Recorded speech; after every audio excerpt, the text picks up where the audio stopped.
जय हिंद मेरे दोस्तों, आपका स्वागत है आपके अपने YouTube चैनल प्रीतम एकेडमी परिवार में। और मैं हूं सूरज कुमार। तो आज हम लोग जो आपका परसों के डेट में यानी कि 23 मार्च को जो आपका आकांक्षा 40 का फिजिक्स का जो एग्ज़ाम होगा ना, उसके लिए आज हम लोग 40 मोस्ट इम्पॉर्टेंट क्वेश्चंस पर बात करेंगे। और ये प्रश्न बहुत इंपॉर्टेंट है। आपको आज के वीडियो से बहुत सारा प्रश्न हूबहू देखने को मिलेगा, ये मैं दावा कर सकता हूँ। यहाँ तक कि ऑप्शन तक मिल जाएगा, ऐसा मैं बोल सकता हूँ। और ये एक प्रकार से PYQ का भी सेशन है, क्योंकि ये आपका ओरिजिनल पेपर है 2022 का। जो मैं आज क्वेश्चंस कराने वाला हूँ ये 2022 में आए हुए प्रश्न सब है। जो मेरे पास 2022 का ओरिजिनल PDF था क्वेश्चन का, उसको मैंने स्मार्ट PDF में कन्वर्ट कर दिया है, जैसा कि आप लोग देख रहे हो। ठीक है, ताकि आपको थोड़ा नीट एंड क्लीन दिखे। ठीक है, तो उससे कोई मतलब नहीं, हमें क्वेश्चन से मतलब है। चलिए स्टार्ट करते हैं। इससे पहले मैंने फिजिक्स के बहुत सारे वीडियो लिए हुए हैं, शायद 5-6 वीडियो डाल दिया है। ठीक है, तो सारा वीडियो जरूर देख लीजिएगा। इस वीडियो के डिस्क्रिप्शन में मैं आकांक्षा 40 का प्लेलिस्ट का लिंक डाल दूंगा, या फिर आप लोग क्या करना है, प्रीतम एकेडमी सर्च मारना, जो कि आप लोग अभी वीडियो देख रहे हो प्रीतम एकेडमी में। चैनल में जाना, प्लेलिस्ट में जाना, प्लेलिस्ट के सेक्शन में आपको फर्स्ट में ही मिल जाएगा आकांक्षा 40। ठीक है, वहाँ क्लिक करोगे तो जितने अभी तक हम लोगों ने वीडियो लिया हुआ है आकांक्षा 40 के एग्जाम से रिलेटेड, सारा आपको दिख जाएगा। आप लोग क्या कर सकते हैं, क्लिक करके सारा वॉच कर सकते हो। ज़्यादा समय नहीं है, पढ़ लो। इतना कर लोगे तो मेरी गारंटी है कि भाई साहब अच्छे से अगर आप लोग कर लेते हो, जो हम लोग कराएंगे उतना कर लोगे तो आपका सिलेक्शन जरूर होगा। हर साल होता है बच्चों का सिलेक्शन, तो आपका भी जरूर होगा। बस आपको थोड़ा सा मेहनत करने की देरी है। ठीक है, और बाकी एक डाउट बहुत था कि सर नेगेटिव मार्किंग होगा कि नहीं होगा, ये भी मैं थोड़ा सा बता देता हूँ। तो सुन लो, ऐसा कहीं भी लिखा हुआ नहीं है कि नेगेटिव मार्किंग होगा। सो जब भी नेगेटिव मार्किंग लिया जाता है भी किसी भी एग्जाम में, तो जो आपके पास जो क्वेश्चन मिलता है ना आपको एग्जाम के टाइम पे, वहां पे इंस्ट्रक्शन में साफ साफ लिखा हुआ होता है कि नेगेटिव मार्किंग होता है। होता है कि नहीं होता, या मतलब मैं नेगेटिव मार्किंग कटेगा होगा कि नहीं होगा। या तो फिर जो आपका एडमिट कार्ड होता है ना, वहां पे भी लिखा हुआ होता है। तो आकांक्षा में कहीं भी इस बात का जिक्र नहीं है कि नेगेटिव मार्किंग है कि नहीं है। ठीक है, तो इसीलिए आपको यही मानना है कि नेगेटिव मार्किंग नहीं है, और मानना क्या 110% नेगेटिव मार्किंग आकांक्षा में नहीं होता है। तो क्वेश्चन छोड़ के नहीं आना है। और इससे रिलेटेड पंकज सर ने आज वीडियो लिया हुआ है, आप लोग जाके जरूर देख लीजिएगा चैनल में। ठीक है, बहुत सारे बच्चों को डाउट था, मैंने आपको बता दिया। सबसे पहला प्रश्न है, the image form by a convex mirror is always, यानी कि कन्वेक्स मिरर के द्वारा जो इमेज बनता है, यानी कि उत्तल दर्पण के द्वारा जो प्रतिबिंब बनता है वो हमेशा होता है। हमेशा कैसा होता है, सबको पता है, वास्तविक और हरासित होता है।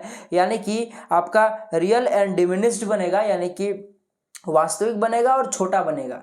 छोटा को ही हरासित बोलते हैं उत्तल दर्पण में, याद रखना मेरी बात, कन्वेक्स मिरर में। चलिए आगे बढ़ते हैं। A thin lens has a focal length of -50 centimetre. What is the power of the lens and it's nature.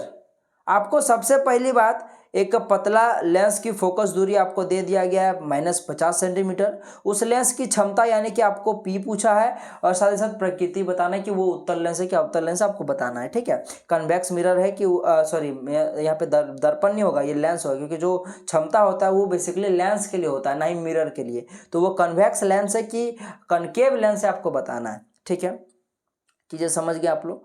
तो इस टाइप के जितने भी न्यूमेरिकल प्रश्न आते हैं फिजिक्स के, उसका मैंने एक वीडियो लिया हुआ है। और उस वीडियो को अगर आप लोग देख लेते हो तो लगभग समझ लो 90 से 99% आपका समझ लो न्यूमेरिकल क्वेश्चन कवर हो गया। मैंने उससे ज़्यादा बाहर नहीं पूछता है न्यूमेरिकल में। आप लोग देख लीजिएगा, 8-9 प्रश्न ही कराया मैंने, बस उतना आपको करना है। जो कि इस वीडियो का डिस्क्रिप्शन में आपको लिंक मिल जाएगा, वरना आप लोग प्लेलिस्ट में जाके देख ही सकते हो आकांक्षा 40 का, वहाँ आपको ढूंढोगे तो आपको मिल जाएगा। ठीक है, फिजिक्स वाले यहाँ फिजिक्स का जो थंबनेल होगा नीचे तो यहाँ लिखा होगा न्यूमेरिकल, वहाँ पे जाकर क्लिक करो, वो वाला थंबनेल में क्लिक करोगे उस वीडियो में, तो आप लोग को मिल जाएगा। वरना इस वीडियो को डिस्क्रिप्शन में लिंक डाल दूंगा, वहाँ सब लोग कर लीजिएगा, तो वो वाला जरूर कर लीजिएगा। ठीक है, तो चलिए स्टार्ट करते हैं। देखो आपके पास P निकालना है, आपको F का वैल्यू दिया हुआ है, जो कि क्या दिया हुआ है, -50 सेंटीमीटर।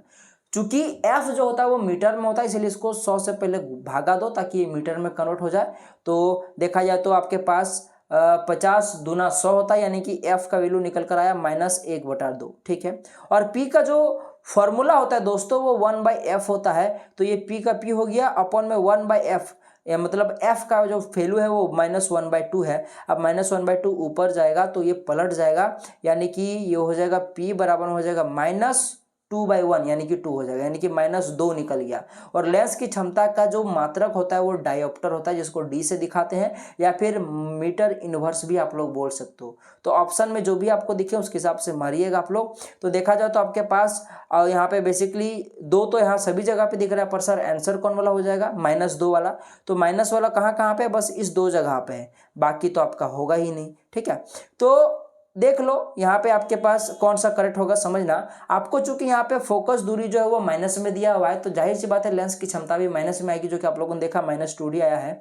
तो जो माइनस होता है फोकस दूरी किस लेंस का होता है? सबको पता है माइनस जो होता है वो कन्वेक्स लेंस का होता है, यानी कि जिसको हम लोग बोलते हैं, देखा जाए तो आपके पास उत्तल सॉरी मैंने कनकेव लेंस का होता है, कनकेव लेंस का होता है, यानी कि अवतल लेंस का होता है। ठीक है, तो कनकेव लेंस होगा, साथ ही साथ आपका -2D होगा, तो आपके पास 2 नंबर का ऑप्शन कट हो जाएगा, अवतल लेंस 2D वाला। ठीक है, कनकेव लेंस। ठीक है, ऐसा इसलिए होगा, देख लो कनकेव जो लेंस होता है इसमें लाइट पड़ता है, तो इस प्रकार से ये फैलता है। फैलने के कारण जो फोकस बनता है वो बाईं तरफ बनता है, और बाईं तरफ वाला ऋणात्मक ले आता है, इसलिए यहाँ पे हो जाएगा कनकेव लेंस। ठीक है, अवतल लेंस हो जाएगा। चलिए आगे बढ़ते हैं। Like a ray of light PQ parallel to the principal axis. देख लो यहाँ पे एक PQ लाइट है जो पैरेलल है इस प्रिंसिपल एक्सिस का। ठीक है, तो अरे सीधा सीधी पूछ रहा है कि आपके पास जब इसका देखा जाए, तो चलो पूरा पढ़ ही देता हूँ। Principal axis of the mirror, ठीक है, is incident at the point Q। ये जो रे है ये जाकर Q पर जाके इंसिडेंट होती है, यानी कि आपतित होती है, on the mirror as so in the figure, जैसा कि इस फिगर में आपको दिख रहा है।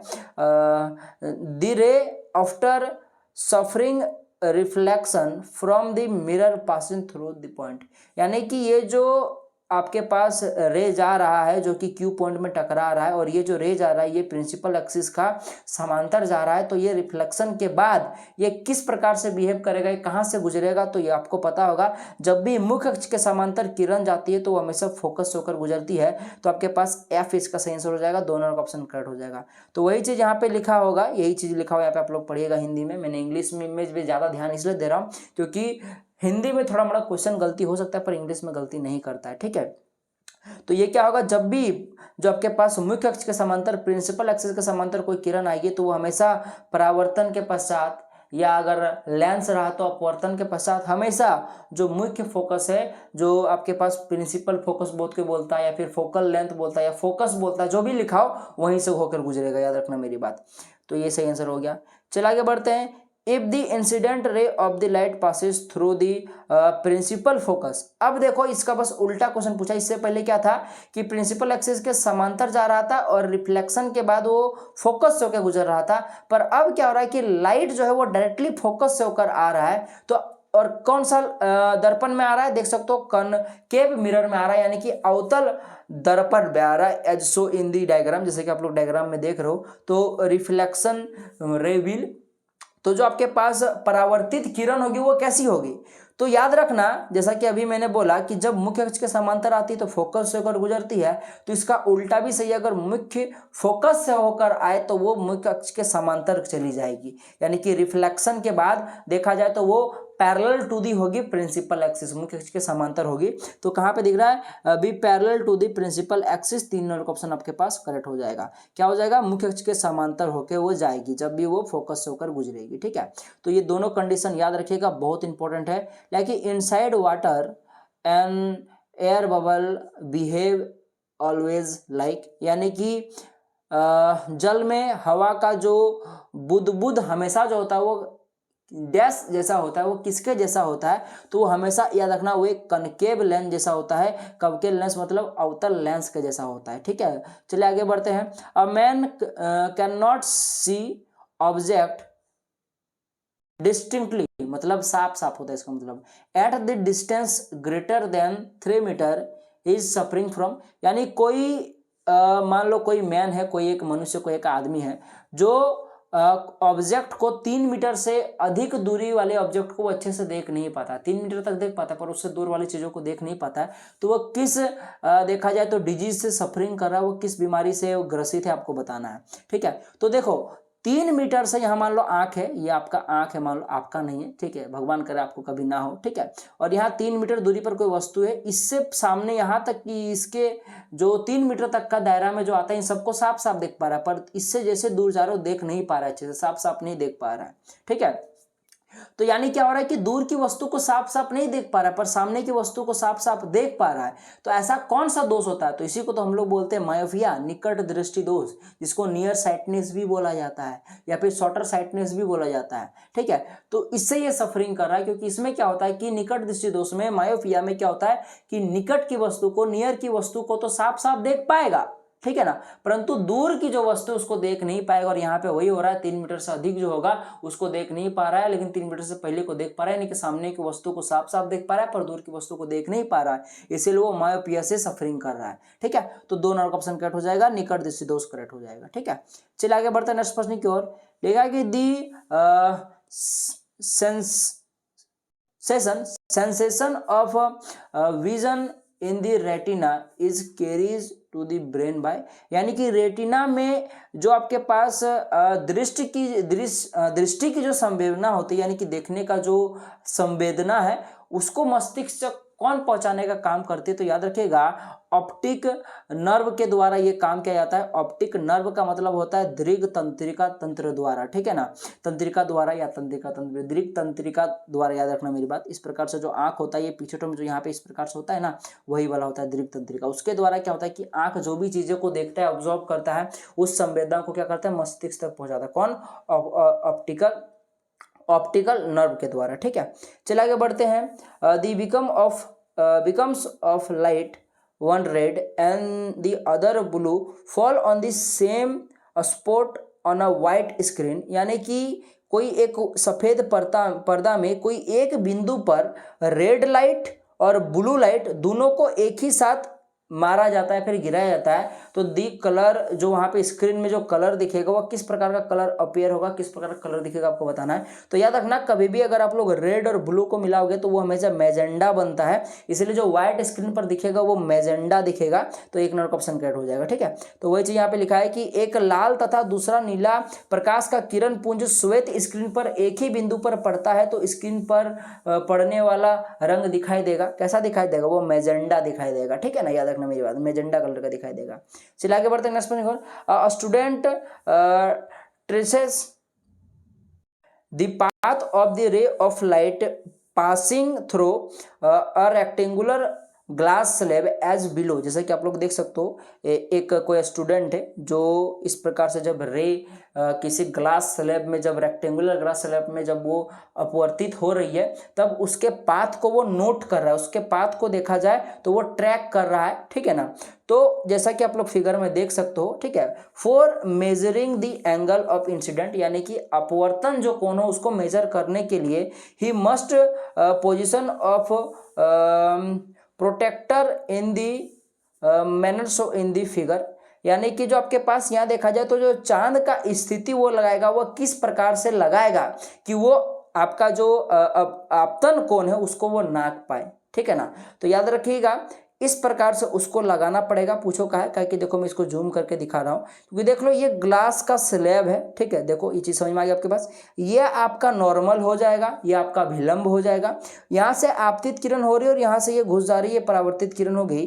तो ये वाला जो एंगल होता है ना दोस्तों, यही आपके पास कोण आई होता है, और कोण आई का जो मान होता है वो बेसिकली अभिलंब से मापा जाता है। आपका देखा जाए तो इस अभिलंब से अगर मापा जाएगा तो जो चांद को आपको रखना पड़ेगा, वो जाहिर सी बात है आपको ऐसे करके लगाना पड़ेगा ताकि आप लोग ये वाला रीडिंग ले पाओ, ठीक है। तो यही वाला सही आंसर हो जाएगा, 2 नंबर का ऑप्शन आपका करेक्ट हो जाएगा, ठीक है। अब चांद में जितना डिग्री दिखाएगा वही आपका इंसिडेंट एंगल हो जाएगा, ठीक है ना, आपतन कोण हो जाएगा। तो इसका 2 नंबर का ऑप्शन करेक्ट हो जाएगा, क्योंकि यही वाला आपका डायग्राम सही है, बाकी एक भी सही नहीं है, ठीक है। चलिए आगे बढ़ते हैं। लेकिन the electrical appliance in the house are connected with each other, यानी कि जो इलेक्ट्रिकल अप्लायंस है, यानी कि जो आपके पास विद्युत युक्तियां हैं घर में, वो किस क्रम में जुड़ी होती है? तो वो जनरली पैरेलल कनेक्शन में जुड़ी होती है, समांतर क्रम में जुड़ा होता है, इसको मैंने कई बार आपको कराया हुआ ये क्वेश्चन साहब। चलिए आगे बढ़ते हैं नेक्स्ट प्रश्न की ओर। Like when a current of I current आपके पास आई है, ठीक है, I ampere is passing through resistance of R ohm, साथ ही साथ जो रेसिस्टेंस है वो आर ओम दिया हुआ है फॉर टी सेकेंड, टी समय के लिए, ठीक है ना। यानी कि देखा जाए तो करंट है आपके पास आई, रेसिस्टेंस है आर और समय दे दी गई T. The amount of heat produce, तो हीट जो प्रोड्यूस होगा वो होगा आई स्क्वायर आर टी, यही तो फॉर्मूला होता है ये हीट का ना, जो कि आपके पास एच बराबर में आई स्क्वायर आर टी होता है। डायरेक्टली फॉर्मूला पूछ दिया गया, जो कि आपके पास 3 नंबर का ऑप्शन करेक्ट हो जाएगा। शक्ति से हीट वगैरह प्रोड्यूस से एक प्रश्न 110% रहेगा और इसका ये बेसिकली हीट जो है शक्ति का ऐसा मतलब जनरली जूल होता है, इसलिए यहाँ पे जूल लगाना लास्ट में जरूरी है, तो इसलिए ये आपका देखा जाए तो 3 नंबर का ऑप्शन करेक्ट हो जाएगा। चलिए आगे बढ़ते हैं नेक्स्ट प्रश्न की ओर। यहाँ पे देखो आपके पास क्या लगेगा, the current flow through conductor and the potential difference across its two ends are as per reading of the ammeter and the voltmeter so below. यानी कि कोई मान लो कि कोई कंडक्टर है जिसके साइडों का, जिसके छोर का, एंड्स का जो पोटेंशियल डिफरेंस है, जो विभवांतर है, वो आपको देखा जाए तो ये देख सकते हो वोल्ट मीटर में दिया हुआ है, और साथ ही साथ उसका जो उस कंडक्टर का जो वहाँ पे एम्पियर जो दिया हुआ है, जो धारा दिया हुआ है वो देख लो यहाँ पे दिया हुआ है। तो आपको the resistance of the conductor will be, यानी कि उस चालक का, उस कंडक्टर का आपको प्रतिरोध बताना है। देखो हिंदी पता चित्र में दिखाए अनुसार चालक में से धारा प्रवाहित हो रही है तथा इनके दोनों छोरों के आर पार विभवांतर ए मीटर तथा वोल्ट मीटर का पाठ्यांक के अनुसार है, तो चालक का प्रतिरोध का आपको आर निकालना है। तो आर का फॉर्मूला होता है V बटा आई, जब आपको क्वेश्चन में V और I दिया हो। देख लो वोल्ट मीटर में V मिल जाएगा और एम्पियर मीटर में आपको A मिल जाएगा, ठीक है। याद रखना वोल्ट मीटर को देखा जाए तो 500 क्रम में जोड़ा जाता है, जिसको पैरेलल कनेक्शन बोलते हैं, और ए मीटर को हमेशा सीरीज में जोड़ा जाता है, श्रेणी क्रम में जोड़ा जाता है, ठीक है। और 500 क्रम को ही हम लोग देखा जाए तो आपके पास समांतर क्रम बोलते हैं, दोनों एक ही नाम है, ठीक है, याद रखना मेरी बात। अच्छा देख लो यहाँ पे V का वैल्यू कितना दे, देख लो 8 के आसपास है, यानी कि V का वैल्यू आपके पास 8 वोल्ट दिया हुआ है, ठीक है। और देखा जाए तो एम्पियर जो दिया हुआ है वो आपके पास 400 दिया है, 400 एम्पियर नहीं दिया हुआ है बाबू, ये बेसिकली मिली एम्पियर दिया हुआ है। देखो यानी कि 400 को आपको 1000 से क्या कर देना, भागा दे देना, तो आपके पास वो एम्पियर में कन्वर्ट हो जाएगा। या फिर 400 को आपको गुना करना पड़ेगा 10 का पावर में -3 से, बात बराबर है, ठीक है। तो एक काम करते मैं डायरेक्ट भागा दे देता हूं, तो देख लो आपके पास ये आपके पास यहाँ 1000 है, तो यहाँ पे 2 जीरो गया, ठीक है, बटा 4 बटा में 100 बचा, 4 बटा में 10 बचा, 2 दूना 4, 2 पचे 10, यानी कि 2 बटा 5 बचा। कितना बचा, 2 बटा 5, मतलब जो आपके पास आई निकल गया वो 2 बटा 5 निकला।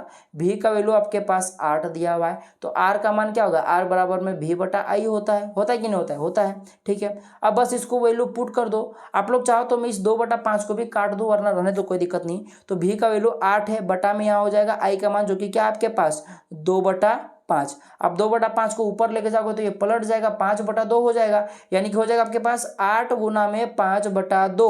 आप देख सकते हो 2 से 8 कट जाएगा 4 बार में, और 4 गुना 5, 4 पचे 20 आ गया आंसर इसका। यानी कि जो आपके पास धारा निकलेगा वो 20 ओम का निकलेगा, क्योंकि जो प्रतिरोध निकलेगा वो 20 ओम निकलेगा, जिसका ऐसा मतलब ओम होता है, ठीक है, प्रतिरोध का, इसलिए यहाँ पे ओम लगाना जरूरी है। ये ओम का सिंबल होता है, जो कि ऑप्शन नंबर 3 में दिख रहा है। बोलोगे सर यहाँ तो आपके पास 20.0 लिखा है, अरे 20.0 तो 20 के ही ना बराबर होता है जी, तो इसलिए 3 नंबर का ऑप्शन कट हो जाएगा। चलिए आगे बढ़ते हैं। यहाँ याद रखना ये मिली एम्पियर दिया हुआ है, इसको 10 का पावर में 3 से मल्टीप्लाई करना है, या फिर 1000 से भागा देना जरूरी है आपको एम्पियर में बदलने के लिए, बहुत जरूरी है। ये प्रश्न भी मैंने आपको पहले कराया था। 2 resistance R1 and R2 are connected in the series combination, which of the following figure show the correct combination. यहाँ कौन सा ऐसा फिगर है जो श्रेणी क्रम संयोजन को, 2 प्रतिरोधों को, एक R1 और R2 जो 2 प्रतिरोध है, इसके श्रेणी क्रम संयोजन को सही प्रदर्शित कर रहा है। तो आपको याद होगा तो मैंने बताया था कि ये सभी को शो कर रहा होगा, क्योंकि ये सभी का सभी देखा जाए तो श्रेणी क्रम को ही देखा जाए तो शो कर रहा है। मैंने ये क्वेश्चन कराए भी था, आपको पता होगा, तो ठीक है। देखो हिंदी में लिखा है 2 प्रतिरोध R1 तथा R2 श्रेणी क्रम में जुड़ेगा, निम्नलिखित में से कौन सा सही संयोजन है। तो देखो श्रेणी क्रम क्या होता है, जब एक ही तार में प्रतिरोधों को जोड़ा जाता है तो वो श्रेणी क्रम कहलाता है। तो देख सकते हो कि यहाँ पे एक ही तार में जोड़ा, भले तार तो यहाँ पे मुड़ा हुआ पर है तो एक ही तार में ना, यहाँ भी देखो ये दोनों प्रतिरोध एक ही तार में जुड़ा, यहाँ भी दोनों प्रतिरोध एक ही तार में जुड़ा, बस थोड़ा मुड़ गया है, पर जुड़ा तो एक ही तार में ना, यानी कि इनमें सभी ऑल ऑफ दी 4 नंबर का ऑप्शन कट हो जाएगा। चलिए बढ़ते हैं। स्टूडेंट हैज टू कनेक्टेड 4 क्या लिखा है, a student has to connected 4 cells of 1.5 volt each to form a battery of 6 volt ठीक है ना, विच अरेंज इज करेक्ट। अरे छोड़ो, सीधा सीधी बात समझो कि देख लो, विद्यार्थी के पास देखा जाए तो 1.5 वोल्ट के 4 बैटरी हैं। कितने बैटरी हैं? 4 वोल्ट बैटरी है, जिनको जोड़कर वो 6 वोल्ट का बैटरी बनाता है। तो बताओ वो किस प्रकार से जोड़ेगा। तो देख सकते हो, जो ये भी मैंने आपको क्वेश्चन हुबहू कराया था, तो इस समय ज़्यादा समय नहीं लूंगा, एक नंबर का ऑप्शन करेक्ट हो जाएगा। क्योंकि देख लो, यहाँ पे कोई भी बैटरी जो होता है वो इस प्रकार से होता है, बड़ा वाला पॉजिटिव होता है, छोटा वाला नेगेटिव होता है। तो पॉजिटिव नेगेटिव जोड़ता है। देख सकते हो, ये आपका एगो सेल हो गया, ये आपका दूसरा सेल हो गया, ये तीसरा सेल, चौथा सेल, देखो 4 सेल है ना, तो यही सही आंसर हो जाएगा। ठीक है, हमेशा जब भी जुड़ता है सेल, वो हमेशा इस प्रकार से बड़ा छोटा बड़ा छोटा बड़ा छोटा बड़ा छोटा इस प्रकार से वो जुड़ते चला जाता है। ठीक है, जब भी जुड़ता है, जो कि आपको एक नंबर में ही दिख रहा होगा, ए नंबर का ऑप्शन में, तो यही करेक्ट हो जाएगा। ठीक है, चलिए आगे बढ़ते हैं नेक्स्ट प्रश्न की ओर। आपके पास लिखा है an electric generator actually acts as, जो आपके पास देखा जाए विद्युत जनित्र सामान्यतः कार्य करता है, तो याद रखना एन एनर्जी कन्वर्टर के रूप में, यानी कि एक ऊर्जा के रूपांतरक के रूप में कार्य करता है। क्योंकि विद्युत जनरेटर जो आपके पास विद्युत जनित्र होता है, ये बेसिकली मैकेनिकल एनर्जी को क्या करता है, वो इलेक्ट्रिकल एनर्जी में बदलने का काम करता है। तो ये बेसिकली ऊर्जा का रूपांतरण का काम करता है। लेगा कि the essential difference between an AC generator and the DC generator is that, यानी कि आपके पास बेसिकली डिफरेंस पूछा है। ठीक है ना, मेन जो डिफरेंस होगा एसी जनरेटर और डीसी जनरेटर का, आपको वही पूछा है। देख लो, वही लिखा है कि देख लो, प्रतिवर्ती धारा जनित्र तथा दृष्ट धारा जनित्र में मुख्य अंतर क्या है। तो मुख्य अंतर बस एक ही है कि एसी जनरेटर है जो होता है वो स्लिप रिंग होता है, जबकि जो डीसी जनरेटर होता है इसमें आपके पास कम्यूटेटर होता है। यानी कि समझो, सीधा सीधी समझो, जो आपके पास प्रतिवर्ती धारा होता है इसमें आपके पास स्प्लिक रिंग होते हैं, जबकि जो आपके पास दृष्ट धारा वाला जो जनित्र होता है, जो डीसी वाला जनरेटर जो होता है, उसमें आपके पास दिक् परिवर्ती होता है। ठीक है, तो आपके पास ये सही आंसर हो जाएगा। चलिए आगे बढ़ते हैं नेक्स्ट प्रश्न की ओर। The frequency of AC mains use in India, याद रखना 50 हर्ट्ज। कितना हर्ट्ज का यूज होता है हमारे, देखा जाए तो जो हमारा एसी करंट आता है जो हमारे घरों में, जो इंडिया में यूज होता है, उसकी फ्रीक्वेंसी कितनी होती है, 50 हर्ट्ज होती है। यानी कि वो 50 बार 1 सेकंड में अपना डायरेक्शन बदलता है। सोच के देखो, जिसको ही हम लोग हर्ट्ज ना रहे तो उसको बेसिकली सीपीएस रहेगा, तो 50 सीपीएस भी सही है। सीपीएस का मतलब होता है साइकिल पर सेकंड, ये वो बेसिकली 50 साइकिल पूरा करता है 1 सेकंड में, उसी को हम लोग 50 हर्ट्ज बोलते हैं। इसको डायरेक्टली आप लोग 50 हर्ट्ज या 50 सीपीएस रहेगा, जो भी रहेगा उसके हिसाब से मार दीजिएगा। ठीक है, चलिए आगे बढ़ते हैं। The ratio voltage and electric current in close circuit, ये क्वेश्चन भी मैंने आपको कराया था, तो याद रखना वो रिमेन्स कांस्टेंट, यानी कि किसी बंद परिपथ में जो वोल्ट होता है, भी होता है, और जो आपके पास धारा होता है, इसका अनुपात हमेशा समान होता है, जो कि आर के बराबर होता है। यही तो ओम का नियम होता है। चलिए आगे बढ़ते हैं नेक्स्ट प्रश्न की ओर। लेकिन 3 resistor will value of 2 ohm 3 ohm and 5 ohm connected in parallel, तो आपको इक्विवेलेंट रेजिस्टेंस निकालना है। सभी देखा जाए तो आपके पास समांतर क्रम में जुड़ा है, जब भी समांतर क्रम में जुड़ा होता है तो जो तुल्य प्रतिरोध होता है 1/में आर इक्वल टू 1/में R1 प्लस का 1/में R2 प्लस का 1/में R3 होगा।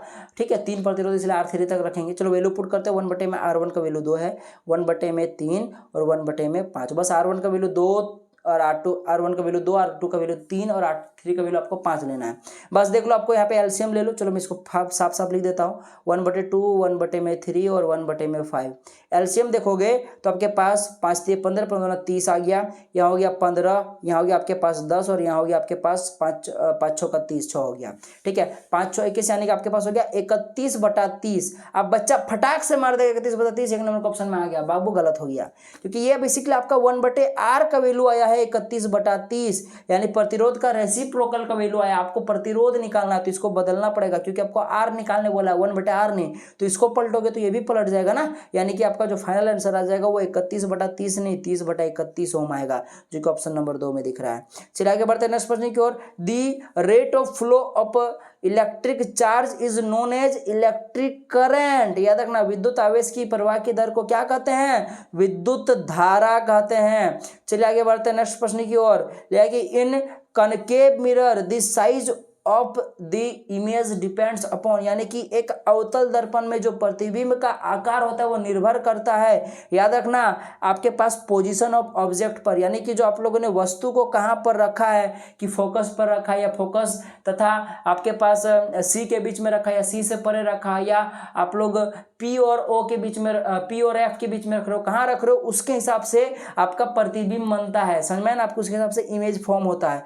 तो याद रखना वस्तु की स्थिति पर 2 नंबर का ऑप्शन कट हो जाए। ये भी क्वेश्चन मैंने आपको पहले ही कराया हुआ है। In human I is form image is form, ये भी क्वेश्चन कराया हुआ है। याद रखना जो आपके पास मानव नेत्र में जो प्रतिबिंब तैयार होता है ये बेसिकली ऑन रेटिना पर, यानी कि देखा है तो रेटिना पर मनुष्य का जो आंख में जो प्रतिबिंब बनता है वो रेटिना पर बनता है, याद रखना मेरी बात।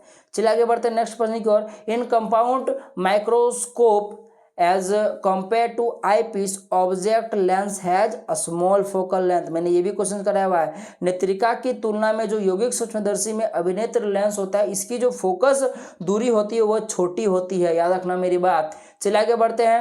नेक्स्ट प्रश्न है after refraction by lens ray parallel to principal axis passes through. देखो बाबू ये क्वेश्चन वापस आ गया कि लेंस द्वारा अपवर्तन के बाद मुख्य अक्ष के समांतर किरण गुजरती है। ये क्वेश्चन भी पहले ही कराया था, मैंने बार बार बोल रहा हूँ, तो फोकल पॉइंट पर, ठीक है, 3 नंबर का ऑप्शन आपका करेक्ट हो जाएगा, फोकस बिंदु से होकर, ठीक है ना। चलिए आगे बढ़ते हैं। समांतर तो फोकस बिंदु से गुजरा तो वो समांतर जाएगा प्रिंसिपल एक्सिस का। The SI unit of refractive index, ये भी प्रश्न कराया। नो यूनिट रिफ्रैक्टिव इंडेक्स का अपवर्तनांक का कोई इकाई नहीं होता है, कोई भी ऐसा इकाई नहीं होता है, ठीक है ना, याद रखना मेरी बात। चलिए आगे बढ़ते हैं नेक्स्ट प्रश्न की ओर। The power of convex lens having focal length 20 centimetre is. देखो ये सभी प्रश्न मैंने कराया हुआ, इस टाइप के प्रश्न ये हुबहू मैंने एक न्यूमेरिकल वीडियो लिया है, जैसे कि मैंने आज बोला वीडियो इस वीडियो के डिस्क्रिप्शन में आपको लिंक मिल जाएगा, वहाँ आप लोग जाकर देख लेना। इस टाइप का क्वेश्चन मैंने कराया और ये क्वेश्चन तो मैंने हुबहू कराया था। आपको बेसिकली एफ का वैल्यू 20 सेंटीमीटर दे दिया गया है, पी निकालना है, तो अभी मैंने आज निकाल के बताया है, ठीक है। तो बस फॉर्मूला यूज करो, पी बराबर 1/4, आप लोग मुझे निकाल कर बता दो। बस ध्यान रखना एफ का वैल्यू सेंटीमीटर में दिया, पहले इसको 100 से भागा देकर मीटर में कन्वर्ट करो, फिर फॉर्मूला लगाना, ठीक है। कमेंट करके बताना, ये जैसे मैंने पहले भी बताया, और ये आपका पहले का भी मॉडल पेपर में था जो कि मैंने पहले करा चुका है। निम्न में कौन सा चित्र सही है, और पहले मतलब ऐसा नहीं 2-3 साल पहले करा, इसी साल कराया हुआ है, ठीक है। तो निम्न में से कौन सा चित्र सही है, ये भी क्वेश्चन हुबहू है आपका, जो कि 1 नंबर का ऑप्शन करेक्ट है, 1 नंबर का ऑप्शन कट हो जाएगा, क्योंकि ये क्वेश्चन सब आपका पूछा हुआ सब है। Red light is use in traffic signal because, भाई साहब ये भी क्वेश्चन करा हुआ है कि ट्रैफिक संकेतों में लाल प्रकाश का प्रयोग होता है, क्योंकि याद रखना कि जो लाल रक्त मतलब लाल रंग जो होता है इसका प्रकीर्णन सबसे कम होता है, क्योंकि इसकी आवृत्ति सबसे ज्यादा होती है, इस कारण से ये फैलता बहुत कम है बाबू, ठीक है ना। इसका जो आपके पास जो रेड लाइट है इसका डिस्पर्स जो होता है वो बहुत लिस्ट होता है, बहुत कम होता है, ठीक है। तो आपके पास यही आंसर हो जाएगा, 3 नंबर का ऑप्शन कट हो जाएगा, इसलिए रेड लाइट का हम लोग उपयोग करते हैं खतरे के समय में। Mirage is an example of, तो मिराज जो होता है basically refraction and total internal reflection of light का एक एग्जांपल होता है। मिराज बेसिकली मरीचिका लिखा हुआ है, परंतु मिराज को हम लोग मृग तृष्णा बोलते हैं, याद करो, ठीक है। तो मृग तृष्णा क्या होता है, प्रकाश का अपवर्तन और कुल आंतरिक परावर्तन का एक अच्छा जीता जाता एग्जांपल है, जीता जाता नहीं है मतलब अच्छा एग्जांपल माना जाता है, ठीक है, याद रखना मेरी बात। चलिए बढ़ते हैं। The image form on a convex mirror is object to be virtual erect and large than the object, समझो मेरी बात। देखो आपके पास जो इमेज बन रहा है किसमें, कनकेव लेंस में, यानी कि अवतल लेंस में, कैसा बन रहा है, वर्चुअल बन रहा है, इरेक्ट बन रहा है यानी कि वास्तविक बन रहा है, और उल्टा बन रहा है, तो साथ साथ बड़ा बन रहा है, लार्ज बन रहा है।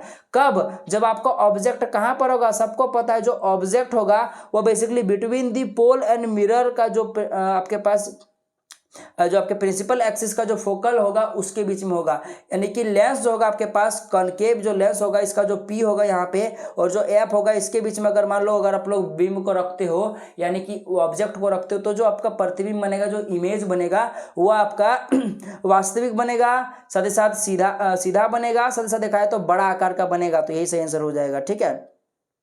अच्छा 1 मिनट रुको, यहाँ पे लिखा हुआ है, क्या लिखा है थोड़ा सा पढ़ने दो मुझे। यहाँ वर्चुअल लिखा है ना, तो वर्चुअल का मतलब बेसिकली वर्चुअल और इरेक्ट का मतलब आभासी और सीधा होता है, ठीक है। तो यहाँ आभासी और सीधा होगा, ठीक है, गलती से मैंने वास्तविक बोल दिया था, ठीक है। तो ऐसा कब होता है, जब आपके पास, बाकी सब मैंने सही बताया कि जो आपके पास अवतल लेंस होता है, ठीक है, उसमें जो आप लोग P और F के बीच में जब आप लोग किसी भी ऑब्जेक्ट को रखोगे तब जो आपके पास इमेज फॉर्म होगा वो वर्चुअल और इरेक्ट होगा, ठीक है, आभासी और सीधा होगा, साथ ही साथ वस्तु से थोड़ा बड़ा आकार का होगा। चलिए आगे बढ़ते हैं। विच of the following property of a proton can change while it moves freely in magnetic field, ठीक है। तो यहाँ पे देख लो प्रोटॉन यहाँ पे जैसे कि प्रोटॉन जो है, प्रोटॉन का वो कौन सा ऐसा गुण है या कौन सा ऐसा चीज है जो मैग्नेटिक फील्ड में चुंबकीय क्षेत्र में परिवर्तित हो सकता है। तो ये देखना बेसिकली जो भी प्रोटॉन का मास होगा और जो स्पीड होगा ये कभी भी चेंज नहीं होगा। तो क्वेश्चन में पूछे कि कौन सा चेंज नहीं होता, जो कि मैंने इससे पहले जो क्वेश्चन कराया था उसमें मैंने आपको ये बताया था कि क्या चेंज नहीं होता है। इसमें पूछा कि क्या चेंज होता है, तो उसमें भी मैंने बताया था कि क्या चेंज होता है। तो मैं आपको पढ़ा होगा, आप लोगों को तो पता होगा कि मैंने बताया था कि जो मोमेंटम होता है, जो आपका मोमेंटम और जो आपका वेलोसिटी होता है ये चेंज होता है, परंतु जो आपके पास मास और स्पीड होता है वो कभी चेंज नहीं होता है। ये चीज़ मैंने आपको बताया था, ठीक है। तो याद रखना मास और स्पीड जो होता है वो चेंज नहीं होता है, परंतु जो मोमेंटम और जो वेलोसिटी होता है ये चेंज होता है एक फ्रीली आपके पास इलेक्ट्रिक फील्ड में मूव कर रहे हैं प्रोटॉन का। याद रखना मेरी बात। चलिए आगे बढ़ते तो इसका सही आंसर मोमेंटम हो जाएगा, और अगर वेलोसिटी रहता तो वो भी सही आंसर हो जाएगा। The phenomena of electromagnetic induction is, यानी कि आपके पास विद्युत चुंबकीय प्रेरण की घटना है वो क्या है। तो भाई साहब आपके पास producing induced current in a coil due to relative motion between a magnet and the coil, यानी कि चुंबक तथा कुंडली के बीच में आपेक्षिक गति के द्वारा जो आपके पास विद्युत धारा प्रेरित होती है, जो विद्युत धारा उत्पन्न होती है उसे को हम लोग विद्युत चुंबकीय प्रेरण इलेक्ट्रोमैग्नेटिक इंडक्शन बोलते हैं, जो 12वीं क्लास में आप लोग बहुत अच्छे से पढ़िएगा। चलिए आगे बढ़ते हैं। Like person suffering from myopia are advise to use, जो मायोपिया जो निकट दृष्टि दोष से ग्रसित व्यक्ति उसको आप लोग क्या सुझाव दोगे। तो सबको पता है उसको हम लोग बोलेंगे कन्वेक्स लेंस उपयोग करने का, एक अवतल लेंस का प्रयोग करने का, क्योंकि मायोपिया के लिए अवतल लेंस के चश्मे का उपयोग किया जाता है। जबकि जो आपके पास हाइपरमेट्रोपिया जो होता है, जिसको हम लोग देखा जाए तो आपके पास फार साइटनेस बोलते हैं, या फिर जिसको हम लोग बेसिकली आपके पास लॉन्ग साइटनेस या फिर हाइपरमेट्रोपिया या फिर जिसको दूर दृष्टि दोष बोलते हैं, इसको दूर करने के लिए हम लोग उत्तल लेंस का कन्वेक्स लेंस का उपयोग करते हैं। याद रखना मेरी बात। चलिए आगे बढ़ते हैं नेक्स्ट प्रश्न की ओर। लेकिन दी unit of electric charge is, electric charge का यूनिट कूलम्ब होता है। याद रखना मेरी बात। चलिए आगे बढ़ते हैं नेक्स्ट प्रश्न की ओर। ले आए कि आपके पास विद्युत, अच्छा यही क्वेश्चन है, विद्युत आवेश कैसा है, मतलब वही कूलम्ब हो जाएगा, ठीक है। ले आए नेक्स्ट प्रश्न की, a large amount of current pass through earth wire because it has very low resistance, यानी कि बहुत कम प्रतिरोध होता है, इसीलिए जो भू संपर्क के तार जो होता है ये बेसिकली बहुत बड़े पैमाने में धारा जमीन में चला जाता है, ठीक है। तो वही क्वेश्चन था, मैंने आपको करा दिया। चलिए आगे बढ़ते हैं नेक्स्ट क्वेश्चन। ये क्वेश्चन मैंने आपको पहले भी कराया था। The distance of the near point of a normal I is about, ये भी क्वेश्चन मैंने करा हुआ है, इसका आंसर आप लोग कमेंट करके बताओ। क्वेश्चन है कि किसी सामान्य आंख की निकटतम दूरी कितनी होती है। ये क्वेश्चन बार बार मैंने कराया हुआ, ये क्वेश्चन सबको आता होगा, जिसको नहीं आता मतलब बहुत दिक्कत वाला बात है। Among the flowing electromagnetic wave which one has the highest energy, यहाँ कौन सा ऐसा इलेक्ट्रोमैग्नेटिक वेव है जिसमें हाइएस्ट एनर्जी होता है। याद रखना 7 प्रकार का इलेक्ट्रोमैग्नेटिक वेव आप लोग पढ़ोगे। एक होता है gamma ray, X ray, ultraviolet रे, एक होता है विजिबल रे जिसको हम लोग सनलाइट वगैरह बोलते हैं, ये हो गया इंफ्रारेड, एक होता है माइक्रोवेव, और लास्ट में होता है रेडियो वेव। और जो मैंने सीक्वेंस आपको बताया वही हायर एनर्जी का होता है। याद रखना जिस इलेक्ट्रोमैग्नेटिक वेव का शॉर्टेस्ट कम से कम वेव लेंथ होगा उसका एनर्जी बहुत ज़्यादा होगा, क्योंकि उसकी फ्रीक्वेंसी ज़्यादा होती है, जिसका शॉर्टर वेव लेंथ होता है, और या फिर यूँ समझो जिसका फ्रीक्वेंसी ज़्यादा उसका हायर एनर्जी होता है। तो सबसे ज़्यादा होता है गामा रे का, इसलिए उसकी एनर्जी सबसे ज़्यादा होगी। उसके बाद होता है एक्स रे का, उससे कम होता है अल्ट्रावायलेट रे का, उससे कम होता है विजिबल रे का, उससे कम होता है इंफ्रारेड का, उसके बाद कम होता है माइक्रोवेव का, उससे कम होता है रेडियो वेव का, सबसे कम रेडियो वेव का, सबसे ज़्यादा गामा रे का, ठीक है। तो इस क्वेश्चन में ना ही गामा रे है, ना ही एक्स रे है, ना ही अल्ट्रावायलेट रे है, आपका विजिबल, इंफ्रारेड, माइक्रोवेव और रेडियो वेव है। तो सबसे पहले हो जाएगा विजिबल लाइट, ठीक है। सबसे ज़्यादा यहाँ देखा जाए तो इन ऑप्शन में सबसे ज़्यादा एनर्जी इसका होगा, विजिबल लाइट का। फिर देखा जाए तो आपके पास इंफ्रा रेड वेव का होगा, उसके बाद माइक्रोवेव का होगा और लास्ट में रेडियो वेव का होगा। यानी कि इस प्रकार से ऊपर की तरफ अगर आप लोग बढ़ोगे तो ये घटता जाएगा, यानी कि 4 नंबर का ऑप्शन का ज़्यादा, उससे कम 3 नंबर का, उससे कम 2 नंबर का, उससे कम 1 नंबर का, ठीक है। तो इसका विजिबल लाइट का सबसे ज़्यादा होगा, 4 नंबर का ऑप्शन कट हो जाएगा। चलिए आगे बढ़ते हैं नेक्स्ट प्रश्न की ओर। लिखा है यहाँ पे, ये क्वेश्चन मैं नहीं बताने वाला क्योंकि ये क्वेश्चन मैंने आपको बताया हुआ है, सेम हुआ प्रश्न आपको कराया हुआ है जो मैंने न्यूमेरिकल वाला क्वेश्चन वीडियो लिया था बोर्ड में, मैंने बताया 30 मिनट के आसपास वीडियो, उसमें आपको मिल जाएगा। इस वीडियो का डिस्क्रिप्शन में लिंक आप लोग देख लीजिएगा, ठीक है। चलिए आगे बढ़ते हैं कि जेट प्लेन का इंजन किस सिद्धांत प्रकार करता है। जेट प्लेन पूछे या रॉकेट किस सिद्धांत प्रकार करता है, याद रखना रेखीय संवेग संरक्षण, फिर संवेग संरक्षण के सिद्धांत प्रकार करता है। Linear conservation of linear momentum sir Newton third law पर काम करता है, ठीक है ना। तो आपके पास 2 नंबर का ऑप्शन कट हो जाएगा। चलिए आगे बढ़ते हैं नेक्स्ट प्रश्न की ओर, ठीक है। लिखा है कि यदि एक चुंबक छड़ चुंबक जैसा चित्र में दिखाया गया अकस्मात रूप से 2 टुकड़ों में टूट जाता है तो देख लो यहाँ पे ABCD प्रांतों का ध्रुवण होगा।